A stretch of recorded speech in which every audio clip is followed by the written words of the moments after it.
Merci énormément. Voilà, peuple congolais.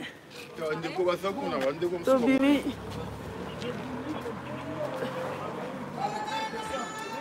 Les 13. Voilà, peuple congolais, Bokota. Tobima.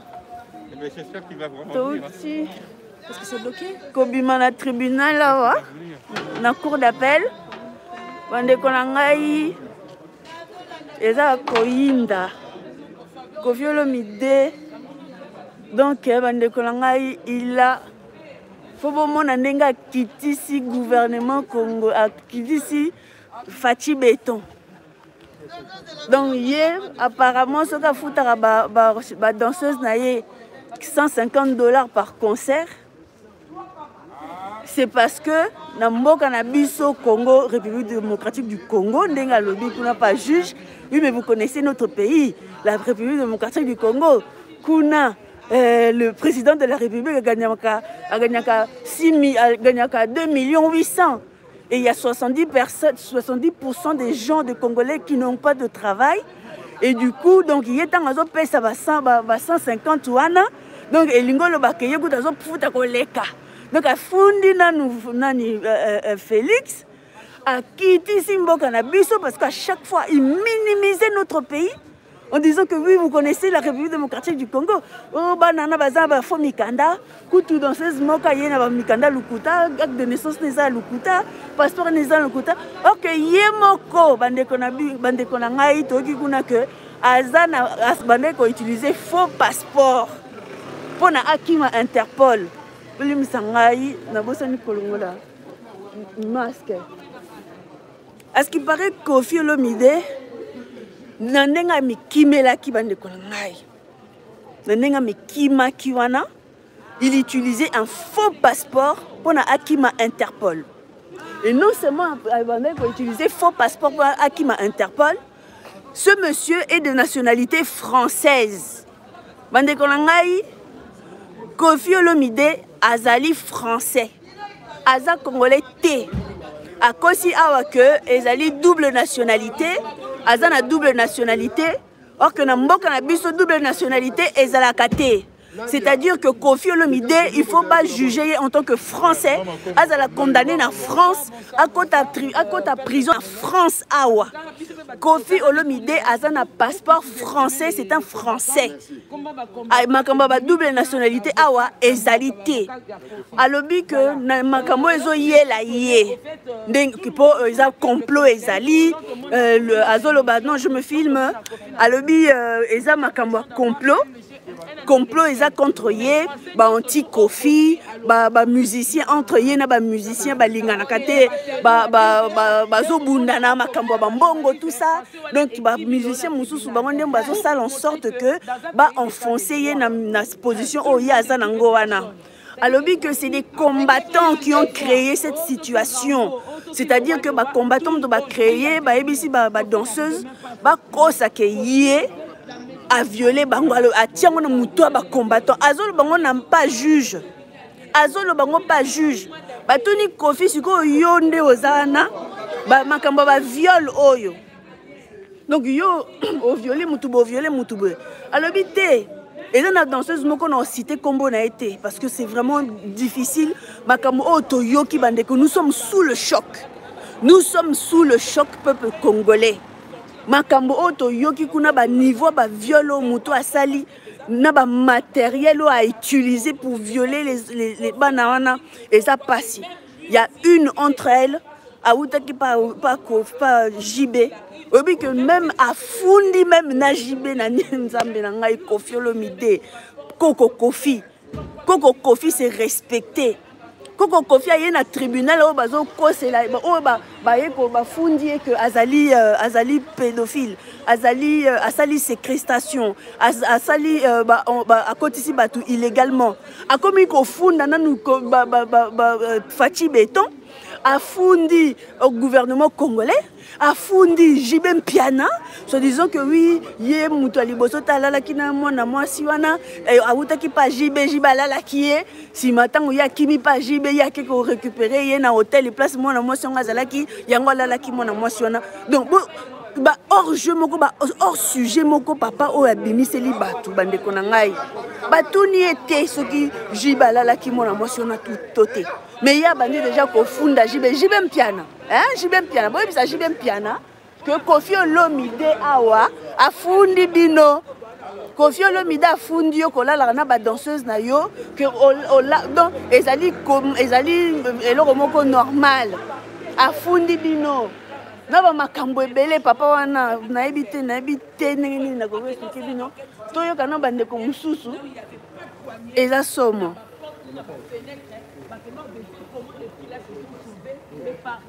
donc là lisa ba garde pompier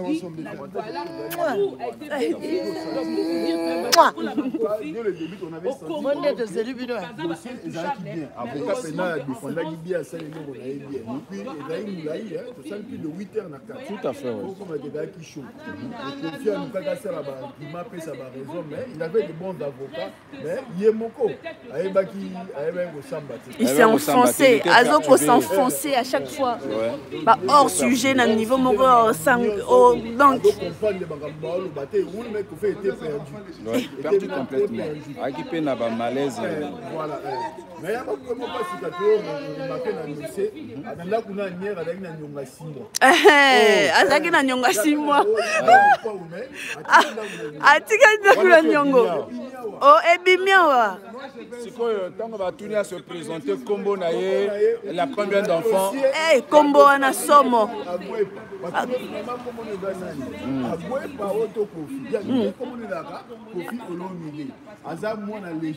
illégitime azali papa ne illégitime oh ye moka lobi yango na été azali illégitime yango komo na ye Koffi Olomide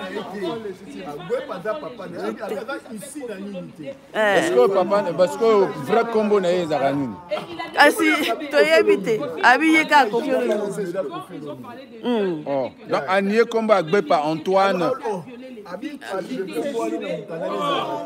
faux passeport azana faux passeport complètement perdu là. Bon, maintenant il a combien d'enfants finalement? 3. Alobi qu'il a 3 enfants.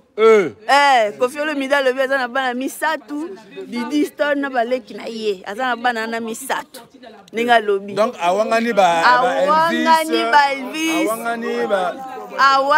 bango nyonso to awangani ba comment nani o mukolo wana comment nani te Didi Stone na ndime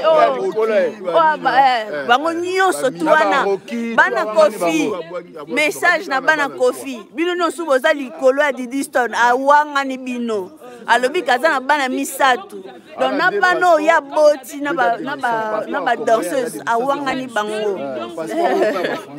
mususu et puis bah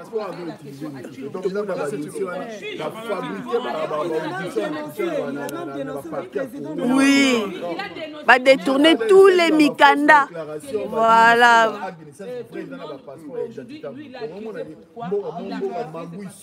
bon eloko kuta soni mbuta esekisa ye ngai Koffi Olomide ayeba avocat ya Koffi il s'est permis le fait que Koffi a monaki biso le fait d'amonaki biso avocat ya Koffi avec confirmer Olobake bateau ba nyokoli na dossier na ye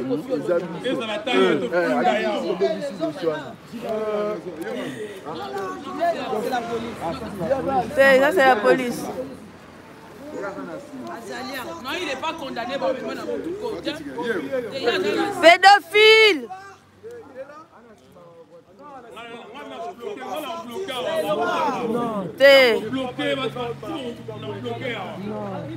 Non, si accueilli.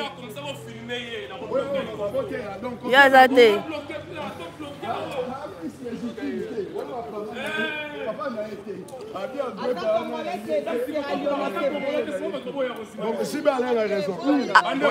Afundi na JB, alobi JB alala na ba danseuse na ye. Afundi JB, afundi Fati Beton. Awangani bana na ye. Atambola na passeport à Lukuta, peuple congolais. atambola na passeport à Lukuta. Ça c'est les juges. Bandeko eloko ekamwisi ngai Koffi Olomide atambola na passeport à Lukuta. Na ndenge eza wana mopao nabosani alobi nga na grand patron na patron ya quartier latin batunie osala bacontrat na bato wana omoni na Congo c'est pas vraiment ça donc yo sikoyo oza patron ya magui donc ezalaka te patron azanga bacontrat na bandeko na bana misala na ye donc oa patron te Koffi Olomide tika komibenga patron tika komibenga mopao parce que tu l'as dit là tout de suite que ozanga bacontrat na bato na yo te ofuta ba soi-disant bafutaka ofutamaka 50 000 60 000 par mois mais ozofuta ba danseuse na yo $150 parce que le na Congo $50 c'est beaucoup, $400 au Congo c'est beaucoup, donc yo osomba veste ba 40 000 moi na la tabilamba ba 40 000 nozo futa bato bazo sala yo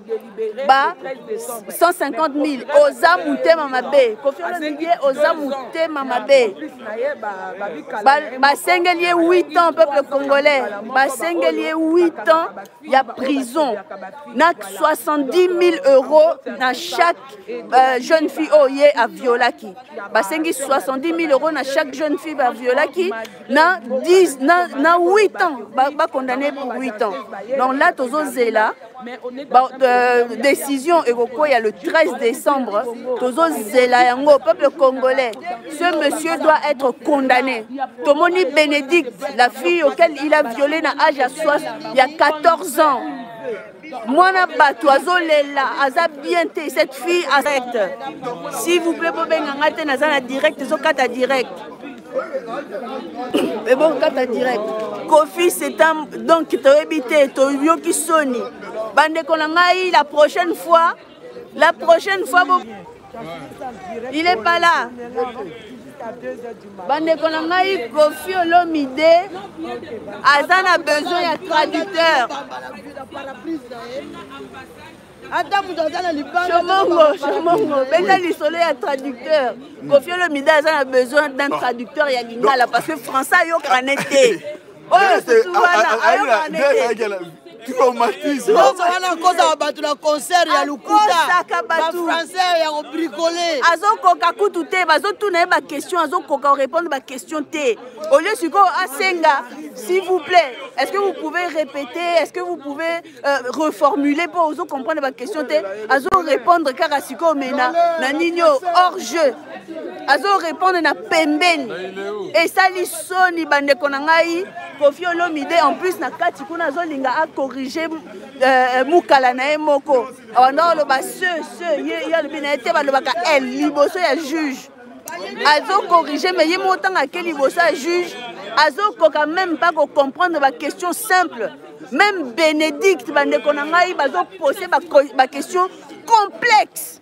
Moi nazo bêta français na niveau moko bo sakanate Bénédicte c'est la petite fille qu'on a violée à l'âge de 14 ans. Mais Koffi a coquille ma question te à français courant a coquille en côté.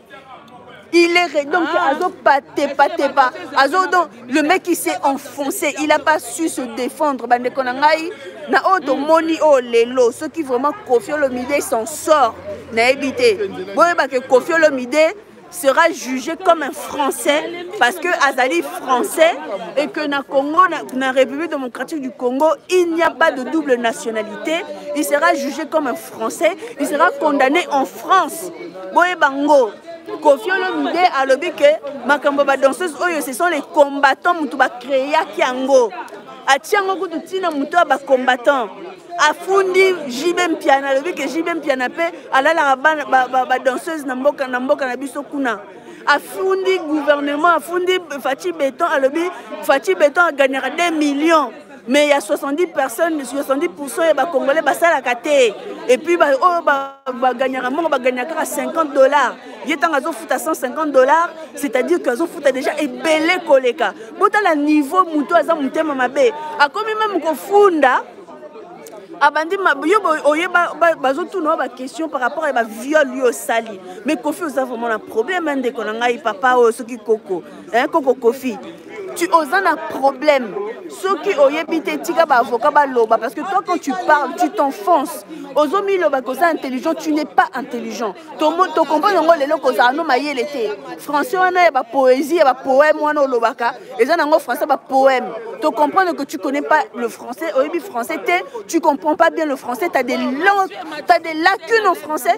na compréhension en français tu n'as ozo kokate hein ndenge nini yo bazo tout no ba question par rapport à ba viol o bandoloba mwana wana kutu acte de naissance neza lukuta kutu toza na preuve nini yo comment on dit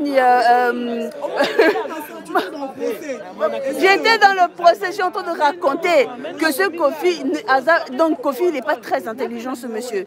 Jusqu'aujourd'hui, il nous a fait croire qu'il était intelligent par rapport à ses poèmes qu'il écrit, mais on comprend maintenant que le français de Kofi s'arrête que aux poèmes en fait. Parce que des questions simples et succinctes qu'on lui a posées, le monsieur n'a pas su répondre.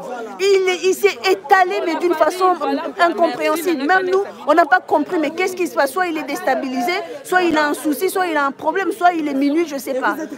On est resté de 16h jusqu'à minuit, on n'a rien du tout eu à manger. Ce monsieur, ce qui m'a choqué à ce monsieur, on lui pose des questions par rapport au viol. Mais le monsieur se lève pour commencer à accuser tout le monde. Oh oui, la petite fille qu'il a violée à l'âge de 14 ans, là, il vient, il fait, oui, mais son acte de naissance, c'est un faux. Parce que de toute façon, à l'ambassade, ils ont justifié que c'était un faux acte de naissance. Eh bien, l'autre là-bas, son enfant à Botimouana, et l'enfant en question, elle a fait déclarer chez un autre monsieur. L'enfant n'est pas de son mari. Il a commencé à accuser les danseuses comme ça. L'autre a eu un enfant avec quelqu'un d'autre, mais elle a fait déclarer son enfant chez un Français pour avoir les papiers. L'autre là-bas, elle a une acte de naissance qui est faux. L'autre là-bas, elle se faisait coucher déjà avec Jibem Piana avant que moi je la récupère et que je couche avec elle à l'hôtel. Le président de la République congolaise, maman, le président de la République du Congo gagne 2 800 000 et comment s'appelle, le peuple congolais gagne 5 $ par mois. Moi je les paye 150 $, donc lui il le paye mieux. Vous vous rendez compte un peu? Le mec il dit oui mais moi je gagne 50 000 € par mois, 60 000 € par mois. Mais tu payes tes danseuses 150 $. Alors que tu gagnes 50 à 60 000 € par mois. Et ces danseuses-là, lorsqu'elles viennent ici, on leur donne 150 €. Elles sont obligées d'envoyer 70 $ chez leur maman et rester avec le peu qui leur reste, avec tous les besoins de femmes que nous on a, quoi. Et ils peuvent rester pendant 6 mois. Et les 6 mois, si tu ne couches pas avec lui pour aller au concert, s'il y a 6 concerts, eh ben, tu n'auras pas tout le salaire au fait. Parce qu'il ne les paye que par rapport au concert qu'elle vend en fait. Et quand elle refuse de coucher avec lui, eh ben, ils n'iront pas au concert. Donc les 150 €, elles n'auront pas. Donc elle peut se retrouver pendant 2 mois sans rien en fait. À moins qu'elles aillent coucher avec lui encore, pour qu'il puisse leur donner 200 €. Le mec, il paye plus les danseuses lorsqu'ils couchent avec lui que lorsqu'elles vont travailler, au fait. Parce que le travail, ça coûte 150 €, mais par contre, quand ils vont faire les soi-disant courses, parce que c'est comme ça qu'elles ont appelé ça. Oui, Kofi Olomide ont venu nous chercher pour aller faire les courses. Mais c'était quoi les courses? C'était aller à l'hôtel. De les séquestrer. Voilà. Ben, c'était parce qu'elles allaient à l'hôtel avec Kofi, c'est ça qu'elles appelaient les courses. Et ces courses-là, lorsqu'elles allaient faire les courses avec Kofi, c'est là que Kofi, si elles essayaient de l'amadouer un petit peu, oui, j'ai besoin de ci, j'ai besoin de ça, Kofi leur donnait 200 $ pour aller acheter un manteau, plus que leur salaire, en fait. Et ça m'a outré. Et ce mec-là, oui, il les a séquestrés parce qu'apparemment, l'ongola, poignée, il y a fenêtre, tous les poignées de fenêtres chez Kofi à Agnières. Ils étaient enlevés, elles ne pouvaient pas, pour les empêcher de sortir. Il y avait 3 hommes qui étaient dans cette maison-là, qui les surveillaient. Et lorsque un partait et laissait la clé à l'autre, l'autre arrivait, l'autre partait et laissait la clé à l'autre, la clé tournait entre les trois hommes qui habitaient au rez-de-chaussée dans un salon où il n'y avait que des matelas où les hommes là dormaient. Et les filles se retrouvaient au-dessus comment on appelle, en duplex et tout. Et elles devaient rester là, clouées entre 4 murs. Donc voilà, peuple congolais, vraiment, makambo oyo toyoki awa eza somo. Kofi aza mutema mabe bandeko na ngai. Kofi c'est pas aza mututé. On va attendre pour le 13 décembre. Toyeba, qu'est-ce qui va se passer? L'avocat de la défense a demandé 8 ans d'emprisonnement pour Kofi et 70 000 euros. C'est l'avocate du ministère public. Voilà, l'avocat général. Voilà, 8 ans. Voilà, 8 ans de prison pour Kofi, 70 000 euros de dédommagement par danseuse. Et les deux autres Moukala qui étaient là, il y a un, le beau-frère de Kofi Olomide. Lui, par contre, on a demandé 3 ans pour lui. Et le Ngoulou de Kofi, un de Ngoulou comme ça qu'il avait ramené, donc qui apparemment tremble devant Kofi, fait exactement tout ce que Kofi lui demandait, malgré que ce dernier, il était quand même un petit peu gentil avec les filles, parce que c'est lui qui utilisait son téléphone pour que les filles puissent appeler. C'est lui qui récupérait les $70 des filles pour pouvoir aller envoyer des Western Union pour eux à leur place et leur donner son téléphone de temps en temps pour pouvoir appeler leur famille. Et ben lui, on lui a donné 2 ans, enfin on a demandé à ce qu'il ait 2 ans de prison. 2 ans de prison. Voilà. Donc voilà, peuple congolais, Kofi oza mutute, Kofi oza mutute, oza ndoki. Bandeko na ngai, Kofi Olomide aza ndoki. Kofi Olomide c'est un Français.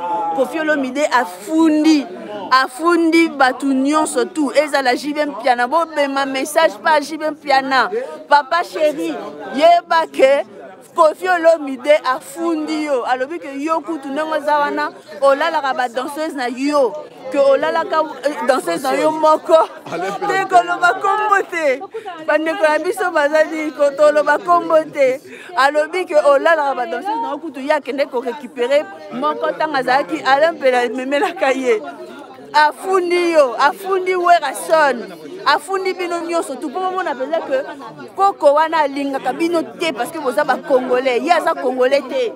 Kofi Olomide karané tolobaki, il n'est pas congolais bandeko na ngai. Vraiment.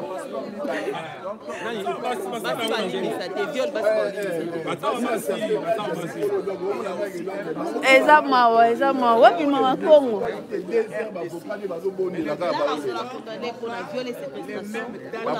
Dites un truc, Bande Konanga, dites un truc, dites un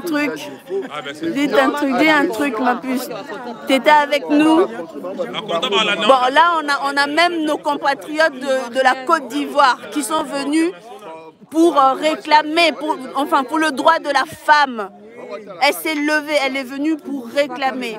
Donc voilà.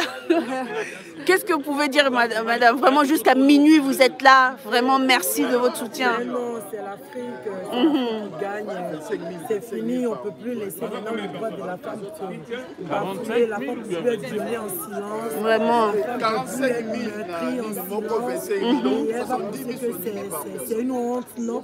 Vraiment. Ça sera tous pour eux, un pour tous. Il est temps que toutes les femmes soient vraiment. On ne peut plus laisser ce genre de trucs de viol impunis, on ne peut pas. Donc on a vraiment le verdict, c'est Kofi Olomide. Vraiment, vous savez que la jeune fille qui l'a violée à l'âge de 14 ans, elle a tenté 2 fois de se suicider. Elle a tenté 2 fois de se suicider et c'est une fille qui est vraiment meurtrie, hein, inconsolable. Elle a pleuré pendant tout l'audience, mais vraiment c'était horrible quoi pour elle. C'était horrible. Vraiment a subi, vraiment. Et il y a une qui s'est fait violer avec un tuyau d'arrosage aussi. Vous vous rendez compte un peu?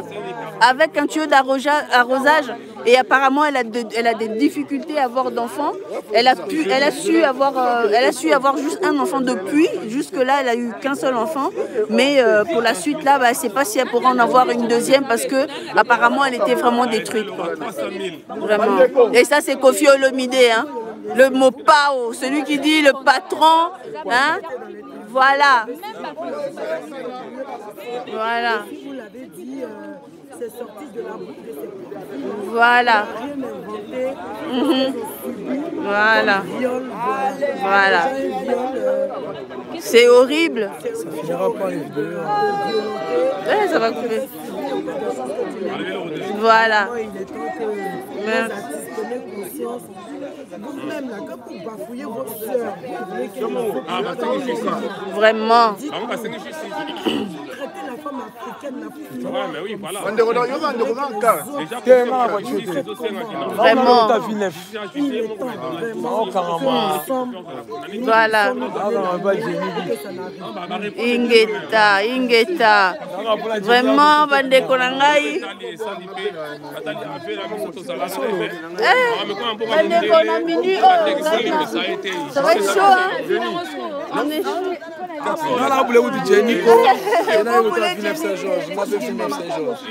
Ingeta, peuple congolais. Donc voilà, nous Monica Ratobimi, Libanda Tauti tribunal, Kofi Olomide, Nengasawana, Tozo c'est la décision du juge. Mais non, il ne va pas ce qui a Kimi, à moins qu'il a Kimi à moins que Kofi a Kimi pour ceux qui a Kimi Ayoki déjà moto et outil awa moto peuple congolais parce que à parti il n'a pas su se défendre, il est parti de gauche, il est parti à droite, il n'arrivait même plus. Et ça, quand la monde a manqué aussi, 1 plus 1 égale à combien? Comment le bano? Oui, mais vous savez, le lendemain, il n'y a que 3 bananes. Donc, il était perturbé, ce monsieur, vraiment. Donc, il est Bino, la kaka, lobby, vraiment direct, posé, en tout cas. Abonnez-vous à Combat Fédéré TV, chaîne à réalité, chaîne combattant, il y a Tibia, peuple congolais. Chaîne il y a combattant, il y a Tibia. Hein? Nenga moka lobby ako aye ofunda ba combattant awa que eza ba combattant mutu ba créer makambo oyo ya ba viol. Afundi Jibem Piana, afundi Werason, afundi Fachi Béton, afundi gouvernement, afundi ambassade ya Congo, bazo pesa ba papier ya Lukuta, afundi makambo belé peuple congolais muto et papa o aza mutute. Vraiment ingeta na bino, ingeta merci vraiment d'avoir suivi, partagé Congo Hollywood TV. Allez-y vous abonner s'il vous plaît na Congo Hollywood. Ba film, ba théâtre, ba film congolais. Allez-y sur Congo Hollywood TV, na chaîne na biso ya YouTube. Oh ba film tozo koma ba film moko zo conscientiser.